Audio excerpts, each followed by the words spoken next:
नमस्कार दोस्तों, आइए जानते हैं उत्तर प्रदेश की दिन भर की ताजा और बड़ी खबरें। आज की पहली खबर 1,86,00,000 उज्ज्वला परिवारों को मिली 1500 करोड़ की सब्सिडी। उत्तर प्रदेश के मुख्यमंत्री योगी आदित्यनाथ ने दीपावली के शुभ अवसर पर प्रधानमंत्री उज्ज्वला योजना के 1,86,00,000 पात्र परिवारों को गैस सिलेंडर रिफिल सब्सिडी के रूप में 1500 करोड़ की धनराशि वितरित की। यह वितरण पूरे प्रदेश में किया गया।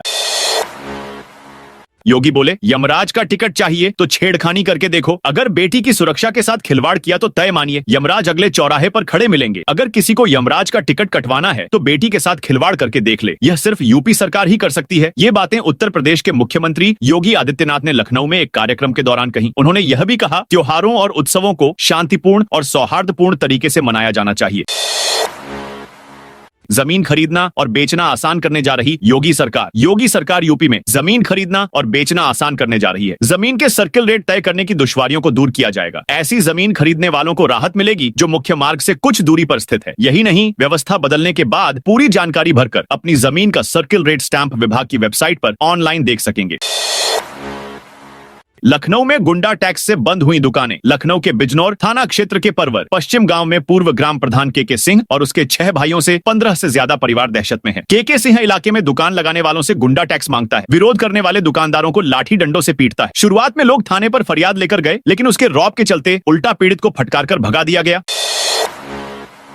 वाराणसी कैंट स्टेशन पर बांग्लादेशी घुसपैठिया गिरफ्तार। वाराणसी कैंट स्टेशन पर मंगलवार की रात विदेशी घुसपैठिए की सूचना पर हड़कंप मच गया। कैंट रेलवे स्टेशन पर आरपीएफ और जीआरपी की संयुक्त टीम ने एक बांग्लादेशी युवक को पकड़ा है। युवक सियालदाह एक्सप्रेस से आया था और नई दिल्ली जाने की तैयारी में था। एटीएस, एलआईयू और रेलवे इंटेलिजेंस की पूछताछ में आरोपी के पास से कोई पासपोर्ट और रेल टिकट नहीं मिला। उसकी पहचान बांग्लादेश के लाल मोनीहाट जिला बेनापोल निवासी मोहम्मद लाशिद के रूप में हुई, जिसके पास कई आपत्तिजनक दस्तावेज मिले हैं। योगी आदित्यनाथ का बिहार चुनाव में प्रचार शुरू। उत्तर प्रदेश के मुख्यमंत्री योगी आदित्यनाथ की बिहार विधानसभा चुनाव 2025 में लगातार कई रैलियां करेंगे। योगी के चुनाव प्रचार का सिलसिला 16 अक्टूबर से शुरू हो रहा है। यूपी सीएम पटना और सहरसा में गुरुवार को भारतीय जनता पार्टी बीजेपी के 2 प्रत्याशियों का नामांकन कराएंगे। दोनों जगहों पर वे जनसभा को भी संबोधित करेंगे। लखनऊ में 54 जगह 1018 पटाखा दुकानें लगेंगी। दीपावली के रंगों और रोशनी से पहले लखनऊ प्रशासन ने पटाखों की बिक्री को लेकर पूरी तैयारी कर ली है। शहर में इस बार 54 जगहों पर 1018 लाइसेंसधारी दुकानों को पटाखे बेचने की अनुमति दी गई है। दुकानदार 17 से 21 अक्टूबर तक यानी 5 दिन तक पटाखे बेच सकेंगे। इकरा हसन बोली, मुझे मुल्ली और आतंकी कहा गया। यूपी की कैराना सीट से सपा सांसद इकरा हसन बुधवार को सहारनपुर पहुंची। उन्होंने कहा, छापुर गांव में शिव मंदिर तोड़ा गया, मुझे इससे दुख पहुंचा है। मंदिर को तोड़ने जैसी घटना बर्दाश्त के काबिल नहीं है। इकरा हसन ने भाजपा के पूर्व सांसद प्रदीप कुमार का नाम लिए बगैर कहा, आजकल लोग नफरत फैलाने की राजनीति कर रहे हैं, ऐसे लोग समाज को तोड़ रहे हैं। पूर्व सांसद के अत्यंत नजदीकी समर्थक ने मुझे आतंकवादी और मुल्ली कहा। संत प्रेमानंद महाराज के लिए इकबाल अंसारी ने मांगी दुआ। बाबरी मस्जिद के पक्षकार रहे। इकबाल अंसारी ने वृंदावन के संत प्रेमानंद महाराज के सेहत की दुआ मांगी। परिवार के साथ कुरान की आयत पढ़ी। उन्होंने कहा, हम अयोध्या के निवासी हैं और संतों के बीच रहते हैं, उनका आशीर्वाद हमेशा हमारे साथ रहता है। 17 अक्टूबर से 3 दिवसीय लखनऊ दौरा पर रहेंगे। रक्षा मंत्री, केंद्रीय रक्षा मंत्री और लखनऊ के सांसद राजनाथ सिंह 17 अक्टूबर से अपने 3 दिवसीय संसदीय दौरे पर लखनऊ पहुंचेंगे। भारतीय जनता पार्टी लखनऊ महानगर अध्यक्ष आनंद द्विवेदी ने बताया कि रक्षा मंत्री शुक्रवार अपराह्न 2:05 पर अमौसी एयरपोर्ट पहुंचेंगे। शाम को वे विश्वेश्वरैया हॉल में आयोजित व्यापारी मिलन कार्यक्रम में भाग लेंगे। इसके बाद वे शाम 6 बजे सिटी मॉन्टेसरी स्कूल एक्सटेंशन में आयोजित दिवाली मिलन समारोह में सम्मिलित होंगे। दिवाली पर फ्लैट बुक करिए, 2 लाख की छूट लीजिए। लखनऊ विकास प्राधिकरण दीपावली के मौके पर घर खरीदने वालों को विशेष छूट दे रहा है। एलडीए में पहले आओ पहले पाओ योजना के तहत फ्लैट बुकिंग पर 1 से 2 लाख रुपए तक की छूट दे रहा है। यह फेस्टिव ऑफर 22 अक्टूबर तक ही है, यानी अब इस खास ऑफर का फायदा उठाने के लिए सिर्फ 7 दिन बाकी है। महंत राजू दास ने कहा, सनातन के खिलाफ बोलने वालों को ठोक दो। अयोध्या के हनुमानगढ़ी के महंत राजू दास महाराज फर्रुखाबाद पहुंचे। यहाँ एक कवि सम्मेलन को संबोधित करते हुए उन्होंने विवादित बयान दिए। राजू दास ने कहा, जो लोग भारत तेरे टुकड़े होंगे जैसे नारे लगाते हैं, उन्हें घर से पकड़कर बीच चौराहे पर लाओ, उनका गला काटकर ठोक देना चाहिए। करीब 54 मिनट की अपनी स्पीच में उन्होंने कहा, सनातन धर्म की जय हो, अधर्म का नाश हो का संदेश देता है, लेकिन यह सिमटता जा रहा है। इसका कारण हिंदुओं का कट्टर न होना है। आपको धर्म के प्रति कट्टर होना पड़ेगा, अपने पास हथियार रखने पड़ेंगे। अगर कोई हिंदू धर्म के खिलाफ बात करे तो राइफल निकालो और सीने पर ठोक दो। सड़क चौड़ीकरण के लिए अतिक्रमण पर चला बुलडोजर। लखीमपुर में सड़क चौड़ीकरण अभियान के तहत प्रशासन ने LRP चौराहे से इंदिरा पार्क तक सड़क किनारे बने अवैध अतिक्रमणों पर बुलडोजर कार्रवाई की। यह कार्रवाई शहर में सड़क को चौड़ा करने के उद्देश्य से की गई है। प्रशासन ने 2 महीने पहले ही अतिक्रमित हिस्सों पर निशान लगाकर लोगों को स्वयं अतिक्रमण हटाने के लिए नोटिस जारी किए थे। हालांकि इस अवधि के बीत जाने के बाद भी अधिकांश दुकानदारों ने अपने निर्माण नहीं हटाए थे। झांसी में हुआ महाराष्ट्र के बदमाशों का एनकाउंटर। झांसी में मंगलवार देर रात महाराष्ट्र के 2 बदमाशों को पुलिस ने मुठभेड़ में अरेस्ट किया। दोनों के पैर में गोली लगी है। साथ ही बदमाशों को गोली लगने के बाद डर के मारे तीसरे ने सरेंडर कर दिया। अरेस्ट होने के बाद बदमाश पुलिस के सामने गिड़गिड़ाने लगे। हाथ जोड़कर कहा, सही सलामत अपने राज्य वापस अगर पहुंच गए तो फिर दोबारा यूपी में नहीं आएंगे। सोमवार को क्रशर मालिक की गाड़ी से इन बदमाशों ने 2 लाख रुपए और लैपटॉप चोरी की थी।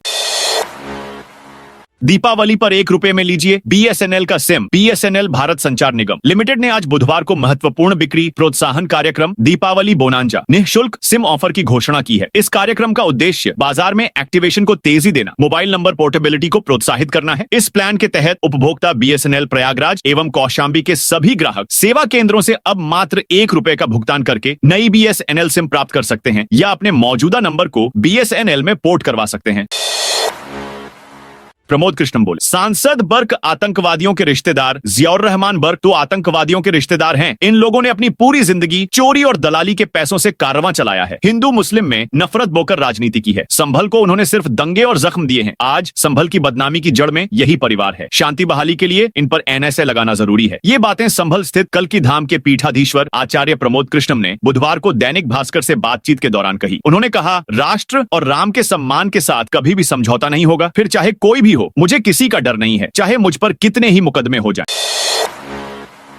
यूपी में 3 डॉक्टर बर्खास्त। Nurse suspend. प्रदेश के 3 डॉक्टरों को लगातार गैर हाजिर होने पर बर्खास्त कर दिया गया। वहीं वाराणसी में गर्भवती को स्ट्रेचर न मिलने पर अस्पताल के परिसर में बच्चा पैदा होने के मामले में लापरवाह नर्स को निलंबित कर दिया गया। मिर्जापुर के अपर आयुक्त की पत्नी के इलाज में लापरवाही करने पर 4 डॉक्टरों के खिलाफ विभागीय जांच के निर्देश दिए गए हैं। नर्स घोटाले में फंसे पूर्व निदेशक के पेंशन से हर महीने 10% राशि की कटौती होगी।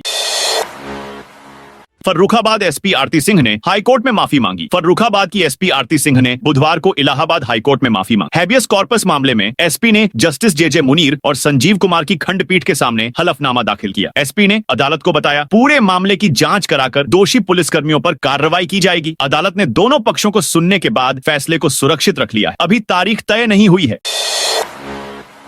गोरखपुर में भाजपा नेता को बंधक बनाकर पीटा। गोरखपुर में BJP नेता को बंधकर बनाकर पिटाई का मामला सामने आया है। आरोप है कि आकाशवाणी कैंपस में सिक्योरिटी इंचार्ज ने 4 से 5 थप्पड़ मारे और गाली गलौज की। लोहे की राड लेकर मारने को दौड़ा लिया। करीब 40 मिनट बंधक बनाकर रखा। चीख पुकार सुनकर आसपास के लोग पहुंचे। इसके बाद उसने उन्हें छोड़ा। घटना की सूचना पर BJP कार्यकर्ता और पुलिस पहुंची। दोनों पक्षों को थाने ले गई। BJP नेता की शिकायत पर कोतवाली में 4 लोगों के खिलाफ केस दर्ज कर लिया गया है। मुख्य आरोपी को हिरासत में ले लिया गया है। बाहुबली धनंजय का भौकाल। 4 करोड़ की 2 गाड़ियां खरीदी। भौकाल हो तो बाहुबली धनंजय सिंह जैसा, एक साथ 2 नई गाड़ियां। पूर्वांचल के बाहुबली नेता धनंजय सिंह की फ्लीट में 2 अल्ट्रा लग्जरी गाड़ियां शामिल हुई। दोनों गाड़ियों की कीमत 3.25 करोड़ रुपए से ज्यादा बताई जा रही है। धनंजय ने जो गाड़ियां खरीदी हैं उनके नाम लैंड क्रूजर और वेलफायर हैं। धनंजय सिंह ने दोनों गाड़ियों को एक साथ खरीदा, जिसे लेकर सोशल मीडिया पर जमकर चर्चा हो रही है। बागपत में किसानों ने उठाई मुआवजे और भुगतान की मांग। बागपत के विकास भवन सभागार में किसान दिवस का आयोजन किया गया। इस दौरान जिलाधिकारी अस्मिता लाल, मुख्य विकास अधिकारी नीरज कुमार, अपर जिलाधिकारी पंकज वर्मा सहित विभिन्न विभागों के अधिकारी मौजूद रहे। किसानों ने यमुना नदी से भूमि कटान, फसल नुकसान के मुआवजे और मलकपुर गन्ना मिल के शीघ्र भुगतान की मांग उठाई। गोरखपुर में बिजली कर्मचारियों को नहीं मिलेगा बोनस। गोरखपुर में विद्युत कर्मचारी संयुक्त संघर्ष समिति के पदाधिकारियों ने कहा कि केंद्रीय और राज्य कर्मचारियों के लिए दीपावली पर बोनस के आदेश जारी कर दिए गए हैं, लेकिन ऊर्जा निगमों के बिजली कर्मचारियों और संविदा कर्मियों के लिए इस वर्ष भी अनुग्रह धनराशि बोनस का आदेश नहीं आया है। समिति ने इसे अत्यंत दुर्भाग्यपूर्ण और कर्मचारियों के प्रति उपेक्षापूर्ण रवैया बताया। धीरेन्द्र शास्त्री बोले, राम मंदिर बना है, कृष्ण मंदिर बनेगा मथुरा में। बागेश्वर धाम के पीठाधीश्वर धीरेन्द्र कृष्ण शास्त्री ने साधु संतों और धर्माचार्यों को पीले चावल बांटे। वे सनातन एकता पदयात्रा के लिए ब्रजवासियों को आमंत्रण देने पहुंचे थे। पदयात्रा 7 नवंबर से दिल्ली से वृंदावन के लिए शुरू होगी। धीरेन्द्र शास्त्री ने सभी से पदयात्रा में शामिल होने को कहा। इसके बाद लोगों को संबोधित करते हुए धीरेन्द्र शास्त्री ने कहा, राम मंदिर बन चुका है, कृष्ण मंदिर भी बनेगा। मथुरा जन्मभूमि में भव्य मंदिर कौन कौन देखना चाहता है? इस पर कार्यक्रम में मौजूद लोगों ने कहा कि हम देखना चाहते हैं। हमने भगवान कन्हैया से कहा, कृष्ण लल्ला हम आएंगे, मंदिर यहीं बनाएंगे। अविमुक्तेश्वरानंद बोले, महादेव को आई लव कहना ठीक नहीं। जगत गुरु शंकराचार्य स्वामी अविमुक्तेश्वरानंद सरस्वती एक दिवसीय दौरे पर वाराणसी पहुंचे। मठ में उन्होंने लक्ष्मी गणेश की पूजा की। उन्होंने कहा, भारत की आत्मा उसकी संस्कृति और आस्था में बसती है। कौन सत्ता में आएगा और कौन नहीं, यह राजनीति का विषय हो सकता है, लेकिन गौ माता की रक्षा और सनातन मूल्यों की दोबारा स्थापना आज नहीं तो कल जरूर होगी। यह हमारा कर्तव्य है, राजनीतिक एजेंडा नहीं। कानपुर में 19 लाख का मिलावटी खोया पकड़ा। दीपावली से पहले लगातार खाद्य सुरक्षा एवं औषधि प्रशासन की टीमों ने जनपद में मिलावटी खाद्य पदार्थों के खिलाफ विशेष अभियान चलाया जा रहा है। इस अभियान के तहत बड़ी मात्रा में मिलावटी खोया जब्त कर नष्ट किया गया। FSSAI अधिकारियों की टीमों ने सुबह से ही जनपद के प्रवेश मार्गों, प्रमुख बाजारों, निर्माण इकाइयों, दुकानों और मंडियों में सघन छापेमारी अभियान शुरू किया। गाजीपुर में 9 लाख की घी मिठाई जब्त। गाजीपुर में दीपावली, गोवर्धन पूजा और भाई दूज पर्व से पहले खाद्य पदार्थों में मिलावट रोकने के लिए प्रशासन ने बड़ी कार्रवाई की है। जिलाधिकारी के निर्देश पर चलाए गए विशेष अभियान के तहत खाद्य सुरक्षा विभाग की टीम ने 9,35,350 रुपए मूल्य का देसी घी और मिठाई जब्त की है। पशु आरोग्य मेले में बंट रही एक्सपायर होने वाली दवाएं। आजमगढ़ के मिर्जापुर ब्लॉक के कौड़िया ग्राम सभा में पंडित दीनदयाल उपाध्याय पशु आरोग्य मेले का आयोजन किया गया है। इस मेले में पशुपालन विभाग पंडित दीनदयाल उपाध्याय के सपनों पर पानी फेरता नजर आ रहा है। आरोग्य मेले में पशुपालकों को पशुओं के लिए जो दवाई वितरित की जा रही है वह अक्टूबर और नवंबर महीने में ही एक्सपायर हो रही है। इस बात से अंदाजा लगाया जा सकता है कि एक्सपायर दवाओं को इस पशु आरोग्य मेले के माध्यम से खपाया जा रहा है। दीपोत्सव में 18 से 20 तक सभी प्रकार के शो होंगे। अयोध्या एक बार फिर रोशनी के महासागर में डूबने को तैयार है। 19 अक्टूबर को होने वाले 9वें दीपोत्सव की तैयारियां जोरों पर हैं। इस बार राम की पैड़ी के 56 घाटों पर 26,11,101 दीप जलाकर कर नया विश्व रिकॉर्ड बनाने का लक्ष्य है, जबकि 28 लाख से ज्यादा दीपक राम की पैड़ी सहित आसपास के घाटों पर जलाए जाएंगे। रिटायर्ड दरोगा के मकान को फर्जी दस्तावेज बनाकर बेचा। लखनऊ में रिटायर्ड दरोगा के मकान को जालसाजों ने फर्जी दस्तावेज बनवाकर बेच दिया। पूरे मामले में बैंक अधिकारियों की भूमिका संदिग्ध है। पीड़ित ने वजीरगंज थाने में मुकदमा दर्ज करवाया है। आलमनगर निवासी सेवानिवृत्त दरोगा बाबूराम ने बताया, 28 फरवरी 2023 को ग्राम सलेमपुर पतौरा में 1500 वर्ग फुट जमीन खरीदी थी। वहाँ 3 मकान बनवाए। हर एक मकान 500 वर्ग फुट का है। इनमें से एक मकान 28 जनवरी 2025 को शैलेश पांडे को बेचा था, लेकिन जब वे बाकी बचे 2 मकानों में से एक को विभाग गुप्ता नाम की महिला को दिखा रहे थे, तब पता चला कि उनके मकान को बेच दिया गया है। सीएम योगी से मिले कैंट विधायक संजीव अग्रवाल। बरेली कैंट विधायक संजीव अग्रवाल ने बुधवार को लखनऊ में मुख्यमंत्री योगी आदित्यनाथ से मुलाकात की। उन्होंने प्रदेश में सौहार्दपूर्ण माहौल और कानून व्यवस्था पर सरकार की सख्त नीति के लिए मुख्यमंत्री का आभार जताया। इस दौरान विधायक ने मुख्यमंत्री को राम दरबार की प्रतिमा भेंट कर दीपावली की शुभकामनाएं भी दी। अयोध्या में पंचायत सचिव 8,000 रिश्वत लेते गिरफ्तार। अयोध्या में एंटी करप्शन टीम ने सोहावल ब्लॉक के ग्राम पंचायत सचिव अतुल सिंह को 8,000 रुपए की रिश्वत लेते रंगे हाथ गिरफ्तार किया है। सचिव ने यह राशि जन्म प्रमाण पत्र बनाने के एवज में मांगी थी। यह कार्रवाई चिर्रा मोहम्मदपुर निवासी मिजान अहमद खान की शिकायत पर की गई। शिकायतकर्ता मिजान अहमद खान ने एंटी करप्शन टीम को सूचना दी थी कि ग्राम पंचायत सचिव अतुल सिन्हा उनसे जन्म प्रमाण पत्र जारी करने के लिए 8,000 रुपए की मांग कर रहे हैं। शिकायत की पुष्टि के बाद टीम ने एक योजनाबद्ध तरीके से कार्रवाई की। डीएम ने की हर घर नल से जल योजना बैठक। मिर्जापुर में जिलाधिकारी पवन कुमार गंगवार ने बुधवार को कलेक्ट्रेट सभागार में हर घर नल से जल योजना की प्रगति की समीक्षा की। उन्होंने प्राथमिकता के आधार पर सभी घरों में नल कनेक्शन सुनिश्चित करने के निर्देश दिए, ताकि प्रत्येक घर तक स्वच्छ पेयजल की नियमित आपूर्ति हो सके। आत्मनिर्भर बनेंगी फिरोजाबाद की ग्राम पंचायतें। फिरोजाबाद में ग्राम पंचायतों को सशक्त बनाने के उद्देश्य से एक विशेष प्रशिक्षण कार्यशाला आयोजित की गई। बुधवार को पैराडोर होटल में हुई इस कार्यशाला में जनपद के सभी ग्राम पंचायत सचिवों ने भाग लिया। इसका लक्ष्य ग्राम पंचायत विकास योजना को नाली और खरंजा जैसे पारंपरिक कार्यों से आगे बढ़कर समग्र विकास पर केंद्रित करना है। शिक्षक की पत्नी के खाते में 31 लाख रुपए आए। चित्रकूट जिले में एक मृतक आश्रित शिक्षक राज बहादुर की पत्नी कमला देवी के बैंक खाते में धीरे धीरे 31 लाख रुपए जमा हो गए। आरोप है कि महिला के भाई ओम प्रकाश ने ये पैसे निकलवा ली और फरार हो गया। कमला देवी की पिछले 6 महीने से पेंशन नहीं आ रही थी। जब उन्होंने जिला कोषागार ट्रेजरी पहुंचकर शिकायत की तो एक बाबू ने उन्हें बताया कि उनके खाते में 31 लाख रुपए जमा हुए हैं। अधिकारी ने उन्हें ये पैसे वापस करने या कानूनी कार्रवाई का सामना करने की चेतावनी दी। यह सुनकर कमला देवी हैरान रह गई। पीडीए ने झूंसी में 16 बीघा अवैध प्लॉटिंग ध्वस्त की। प्रयागराज विकास प्राधिकरण पीडीए ने बुधवार को जोन 05, उपजोन 5 एक क्षेत्र में अवैध प्लॉटिंग और निर्माण कार्यों के खिलाफ सख्त कार्रवाई की। जोनल अधिकारी के नेतृत्व में की गई इस कार्रवाई के तहत झूंसी क्षेत्र के मलावा बुजुर्ग गांव में करीब 16 बीघा जमीन पर अवैध रूप से की गई प्लॉटिंग को ध्वस्त किया गया। कार्रवाई के दौरान पीडीए की प्रवर्तन टीम, पुलिस बल और स्थानीय अधिकारी मौके पर मौजूद रहे। दीपावली पर डॉक्टरों की छुट्टी रद्द। फर्रुखाबाद में दीपावली के त्योहार के मद्देनजर मुख्य चिकित्सा अधिकारी ने डॉक्टरों और स्वास्थ्य कर्मचारियों के अवकाश पर रोक लगा दी है। जिले के लोहिया अस्पताल सहित सभी सामुदायिक स्वास्थ्य केंद्रों और प्राथमिक स्वास्थ्य केंद्रों पर 24 घंटे इलाज की व्यवस्था रहेगी। दीपावली पर पटाखे चलाने के दौरान जलने या आंखों से संबंधित चोटों का खतरा रहता है। इसके अतिरिक्त त्योहार के दौरान अधिक पकवान खाने से फूड प्वाइजनिंग के मामले भी बढ़ जाते हैं। प्रयागराज में नए रूटों पर चलेंगी रोडवेज बसें। उत्तर प्रदेश राज्य सड़क परिवहन निगम ने प्रयागराज समेत आसपास के जिलों को ग्रामीण इलाकों से जोड़ने के लिए 50 नए बस रूटों पर बसें चलाने का निर्णय लिया है। इससे न्यायपुर, श्रृंगवेरपुर, मोवाईमा, नेवादा और कल्याणपुर जैसे दूर स्थानों तक नियमित बस सेवा उपलब्ध होगी। कानपुर में मालगाड़ी बेपटरी, राजधानी गरीब रथ समेत 41 ट्रेनें फंसी। कानपुर में मंगलवार रात एक मालगाड़ी पटरी से उतर गई। नॉर्थ से साउथ लाइन की ओर मुड़ते हुए मालगाड़ी के 2 डिब्बे पटरी से उतर गए। इस वजह से दिल्ली हावड़ा रूट पूरी तरह से ठप हो गया। करीब 2 घंटे तक राजधानी एक्सप्रेस, गरीब रथ, श्रम शक्ति एक्सप्रेस जैसी 41 ट्रेनें फंसी रही। यात्री परेशान होते रहे। काफी मशक्कत के बाद रेलवे ने ऑप्शनल रूट से ट्रेनों का संचालन शुरू किया। रायबरेली पुलिस ने चलाया सघन चेकिंग अभियान। रायबरेली पुलिस ने आगामी त्योहारों और राजस्थान के जैसलमेर में हुए बस हादसे के मद्देनजर जिले भर में सघन चेकिंग अभियान चलाया है। प्रदेश सरकार के निर्देशों पर यह अभियान सार्वजनिक स्थलों और परिवहन साधनों पर सुरक्षा सुनिश्चित करने के उद्देश्य से चलाया जा रहा है। इस अभियान के तहत बस स्टेशनों, रेलवे स्टेशनों, आतिशबाजी की दुकानों और अन्य संदिग्ध स्थानों पर लोगों की तलाशी ली जा रही है। पुलिस का मुख्य ध्यान यात्रियों की सुरक्षा और किसी भी अप्रिय घटना को रोकने पर है।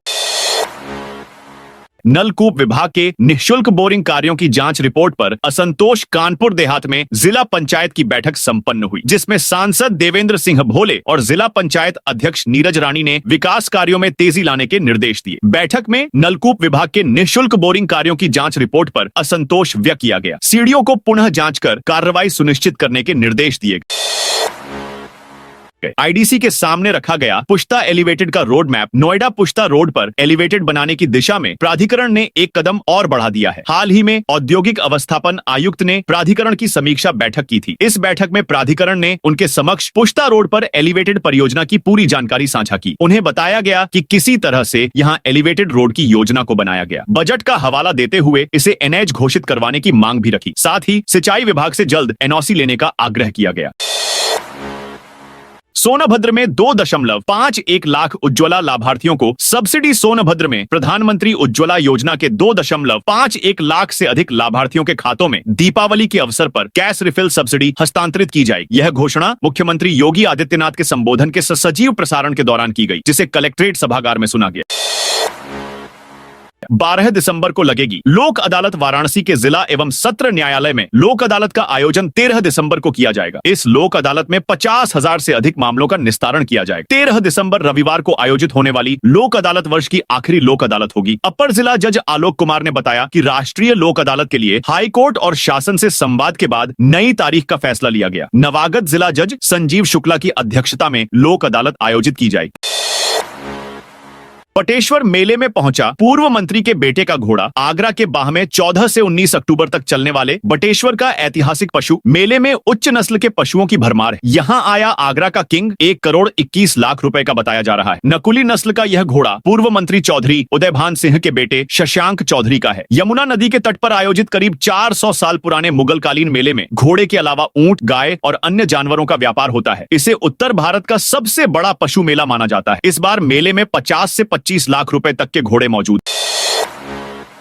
राशन कार्ड की ई-केवाईसी ना कराने पर अब नहीं मिलेगी ये बड़ा लाभ। सरकार राशन कार्ड धारकों की ई-केवाईसी करा रही है, जिससे कार्ड धारक के परिवार में पता लग सके कि वास्तविकता में कितनी यूनिट हैं। इसे लेकर ई-केवाईसी कराई जा रही है। इसके लिए राशन की दुकानों पर निःशुल्क व्यवस्था की गई है। जिले में 13,14,000 अधिक यूनिट का खाद्यान्न वितरित किया जा रहा है, जिनकी ई-केवाईसी कराने के लिए सरकार ने आदेश जारी किया है, जिसे लेकर जिले के अधिकारियों ने जागरूकता कैंप आदि लगाते हुए 12 लाख यूनिट की यह प्रक्रिया पूरी करा दी है।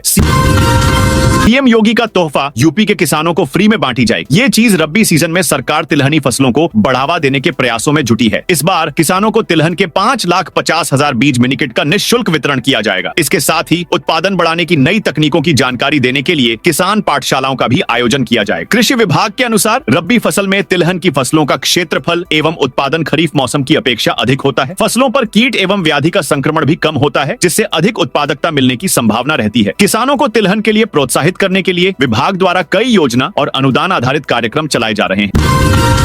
यूपी में 28 अक्टूबर तक रद्द रहेंगी पुलिसकर्मियों की छुट्टी। आगामी त्योहारों को देखते हुए यूपी में सभी पुलिसकर्मियों की छुट्टियों को रद्द कर दिया गया। सीएम योगी के निर्देश पर यूपी के डीजीपी राजीव कृष्ण ने आदेश जारी कर दिया है। पर्व के दौरान पुलिसकर्मी मुस्तैदी से ड्यूटी करेंगे और कोई भी अप्रिय घटना न हो, इसका पूरा ध्यान रखा जाएगा। डीजीपी ने कहा है कि दीपावली और छठ के त्योहार को देखते हुए प्रदेश में सभी पुलिसकर्मियों की छुट्टियों को 22 अक्टूबर तक के लिए रद्द कर दिया गया है। आपात परिस्थितियों में केवल वरिष्ठ अफसरों की अनुमति से छुट्टी ली जा सकेगी। जेल से बाहर आए आजम खान को झटका। करीब 23 महीने तक सीतापुर जेल में रहने के बाद जमानत पर बाहर आए सपा के वरिष्ठ नेता आजम खान को फिर झटका लगा है। आजम की बेगुनाही साबित करने के लिए उनके 2 गवाह बुधवार को कोर्ट में हाजिर नहीं हुए, जिस पर अदालत ने दोनों के जमानती वारंट जारी किए हैं। इस मामले में 29 अक्टूबर को सुनवाई होगी। जुर्माना वसूलने तक सीमित रह गया अतिक्रमण हटाने का अभियान। शहर को जाम से मुक्ति दिलाने के लिए नगर निगम और पुलिस प्रशासन का अतिक्रमण हटाओ अभियान क्या सिर्फ कागजी कार्रवाई और खानापूर्ति बनकर रह गया है? सड़कों पर बुलडोजर चलने और भारी भरकम जुर्माना लगाने के बाद भी अतिक्रमण दोबारा सिर उठा रहा है। आए दिन होने वाली कार्रवाई के बावजूद शहर की गलियां और सड़कें संकरी होती जा रही हैं, जो स्थानीय लोगों और व्यापारियों के बीच कई सवाल खड़े करती हैं। गलियों की संपत्ति के लिए मुख्य सड़क का नहीं देना होगा सर्किल रेट। प्रदेश सरकार संपत्तियों की रजिस्ट्री के लिए स्टैंप ड्यूटी तय करने को तर्कसंगत बनाने जा रही है। मुख्य सड़क के लिए लागू सर्किल रेट अब 100 मीटर के दायरे में आने वाली गलियों की संपत्तियों के लिए नहीं होगा। इसके लिए सर्किल रेट तय करने के मानकों को 40 से घटाकर 15 करने के साथ ही नियम को सरल बनाकर प्रदेश भर में एक समान फॉर्मेट लागू किया जाए। बिहार और पूर्वांचल जाने वाली ट्रेनें फुल दीपावली के बाद छठ पर्व मनाने अपने घरों को जाने वाले यात्रियों को कंफर्म टिकट उपलब्ध कराने की तैयारियों में रेलवे जुट गया है। रेलवे छठ पर्व पर लखनऊ से बिहार और पूर्वांचल की ओर जाने वाली ट्रेनों में अतिरिक्त बोगियां लगाएगा। इससे वेटिंग लिस्ट के यात्रियों को राहत मिलेगी। इस बार 25 अक्टूबर को नहाय खाए के साथ छठ पर्व की शुरुआत होगी। पशुधन मंत्री धर्मपाल सिंह ने मुख्यमंत्री योगी आदित्यनाथ को भेंट किए गोदीप अयोध्या के दीपोत्सव में। इस बार पशुपालन विभाग की ओर से गोदीप प्रज्वलित किए जाएंगे। मंगलवार को पशुधन मंत्री धर्मपाल सिंह ने इसके लिए मुख्यमंत्री योगी आदित्यनाथ जी को 1,51,000 गोदीप भेंट किए। धर्मपाल सिंह ने बताया कि मुख्यमंत्री ने निर्देशित किया है कि गो आश्रय स्थलों में भरण पोषण एवं हरे चारे की समुचित व्यवस्था की जाए, गोवंश का नियमित स्वास्थ्य परीक्षण भी किया जाए और सभी आवश्यक व्यवस्थाएं सुनिश्चित की जाए। पशुधन मंत्री ने प्रदेशवासियों से दीपावली पर मिट्टी के साथ गोबर से बने दीपक गोदीप का प्रयोग किए जाने की भी अपील की है। यूपी के इस शहर में भी शुरू होगी मेट्रो सेवा। यूपी के वाराणसी में लाल बहादुर शास्त्री अंतर्राष्ट्रीय एयरपोर्ट से कैंट रेलवे स्टेशन तक मेट्रो रेल सेवा शुरू होगी। इसके लिए विमानपत्तन प्राधिकरण की ओर से रेलवे मुख्यालय को प्रस्ताव भेजा गया है। इस सेवा को शुरू करने का उद्देश्य विमान से उतरने के बाद यात्री मेट्रो से शहर तक पहुंच जाए। इससे यात्रियों को सुविधा होने के साथ किराए में बचत होगी। दिवाली से पहले 5.5 लाख छात्रों को मिलेगी स्कॉलरशिप। उत्तर प्रदेश के कक्षा 9 से कक्षा 12 तक के छात्रों के लिए अच्छी खबर है, उनकी स्कॉलरशिप मिलने की डेट आ गई है। उत्तर प्रदेश में कक्षा 9 से कक्षा 12 तक के 5.5 लाख से अधिक छात्रों को 17 अक्टूबर को छात्रवृत्ति का विवरण किया जाएगा। राजधानी लखनऊ के लोक भवन में कार्यक्रम आयोजित होगा। इस कार्यक्रम में मुख्यमंत्री योगी आदित्यनाथ इन छात्रों को छात्रवृत्ति का वितरण करेंगे। बीते सितंबर में योगी ने इन कक्षाओं के 3.96 लाख विद्यार्थियों को छात्रवृत्ति बांटी थी। फिलहाल समाज कल्याण विभाग ने कार्यक्रम की तैयारियां तेज कर दी हैं। 405 करोड़ 44 लाख से स्मार्ट होंगे। यूपी के ये 7 शहर, यूपी प्रदेश के 7 शहरों को स्मार्ट सिटी बनाने पर 405 करोड़ 44 लाख रुपए और खर्च होंगे। मुख्यमंत्री योगी आदित्यनाथ की ओर से मेरठ, गाजियाबाद, फिरोजाबाद, शाहजहांपुर, अयोध्या, गोरखपुर और मथुरा वृंदावन के लिए 22 नए प्रोजेक्ट पर कार्य के लिए स्वीकृति प्रदान की गई है। अब जल्द नगर निगमों की ओर से इस मामले में कार्रवाई प्रारंभ की जाएगी। दीपावली छठ पर रोडवेज बसें लगाएंगी। अतिरिक्त फेरे जौनपुर में दीपावली और छठ पर्व के दौरान यात्रियों की सुविधा के लिए रोडवेज बसें अतिरिक्त फेरे लगाएंगी। यह विशेष सेवा 18 से 22 अक्टूबर तक संचालित की जाएगी ताकि यात्रियों को अपने गंतव्य तक पहुंचने में कोई असुविधा न हो। जौनपुर डिपो के पास कुल 105 बसें हैं जो मुख्य रूप से लखनऊ, वाराणसी, प्रयागराज और आजमगढ़ जैसे प्रमुख मार्गों पर चलती हैं। इन बसों से प्रतिदिन औसतन 8 से 9 हजार यात्री यात्रा करते हैं। त्योहारी सीजन में विशेषकर दीपावली और छठ पर्व पर महानगरों से बड़ी संख्या में लोग अपने घरों को लौटते हैं। इस अवधि में रोडवेज बसों में यात्रियों की संख्या में उल्लेखनीय वृद्धि होने की संभावना है। इफ्कोई बाजार संचालक पर मिलावटी डीएपी बेचने का केस प्रतापगढ़ के मानधाता विकास खंड के सराय देवराय स्थित इफ्कोई बाजार के संचालक प्रमोद कुमार सिंह और सह संचालक अखिलेश कुमार दुबे के खिलाफ मिलावटी डीएपी बेचने का मुकदमा दर्ज किया गया है। यह कार्रवाई जिलाधिकारी शिव सहाय अवस्थी की संस्तुति के बाद जिला कृषि अधिकारी अशोक कुमार ने कराई है। किसानों की सुविधा के लिए सराय देवराय में इफ्को की ओर से इफ्कोई बाजार स्थापित किया गया था। इसका संचालन कंधई मधुपर निवासी प्रमोद कुमार सिंह और अंजारा लालगंज निवासी अखिलेश दुबे कर रहे थे। अमरोहा में आगामी त्योहारों को लेकर अलर्ट हुआ पुलिस प्रशासन। अमरोहा में आगामी दीपावली त्योहारों के मद्देनजर पुलिस प्रशासन अलर्ट हो गया है। इसी क्रम में बीती रात पुलिस अधीक्षक अमित कुमार आनंद ने जनपद में कानून व्यवस्था बनाए रखने के उद्देश्य से पैदल गश्त की। उन्होंने अमरोहा नगर थाना क्षेत्र के मुख्य बाजारों, सर्राफा मार्केट और भीड़ भाड़ वाले इलाकों में सुरक्षा व्यवस्था का जायजा लिया। कृषि यंत्रों पर अनुदान के लिए बुकिंग शुरू। अंबेडकर नगर कृषि विभाग ने वर्ष 2025 से 26 के लिए कृषि यंत्रों की बुकिंग शुरू कर दी है। किसान 15 अक्टूबर 2025 को सुबह 11 बजे से 29 अक्टूबर 2025 की रात 12 बजे तक ऑनलाइन आवेदन कर सकते हैं। यह booking submission on agriculture mechanisation और promotion of agriculture mechanisation for in situ management of residue (CRM) योजनाओं के तहत की जा रही है। आवेदन विभागीय पोर्टल पर किसान कॉर्नर के अंतर्गत यंत्र बुकिंग प्रारंभ लिंक पर क्लिक करके किया जा सकता है। रामपुर सांसद हर महीने चौथी बीवी को 30,000 देंगे। इलाहाबाद हाईकोर्ट ने रामपुर के सपा सांसद मोहिबुल्लाह नदवी के खिलाफ एक आदेश दिया है। सपा सांसद को अपनी चौथी बीवी को हर महीने 30,000 रुपए गुजारा भत्ता देना होगा। सांसद की पत्नी रूमाना नदवी ने उनके खिलाफ भरण पोषण का दावा दायर किया था। हाईकोर्ट ने सुनवाई करते हुए अंतरिम आदेश दिया। कोर्ट ने मामला सुलझाने के लिए इसे हाईकोर्ट के मध्यस्थता एवं सुलह केंद्र भेजा है। आगरा में नदियों के नाम पर डेवलप होंगी 10 टाउनशिप। ग्रेटर आगरा में आगरा विकास प्राधिकरण की प्रस्तावित 10 टाउनशिप के नाम देश की प्रमुख नदियों के नाम पर होंगे। मंडलायुक्त शैलेंद्र कुमार सिंह की अध्यक्षता में 13 अक्टूबर को हुई बोर्ड बैठक में ग्रेटर आगरा का लेआउट प्लान स्वीकृत हो चुका है। दोस्तों, ये थी आज उत्तर प्रदेश की ताजा और बड़ी खबरें।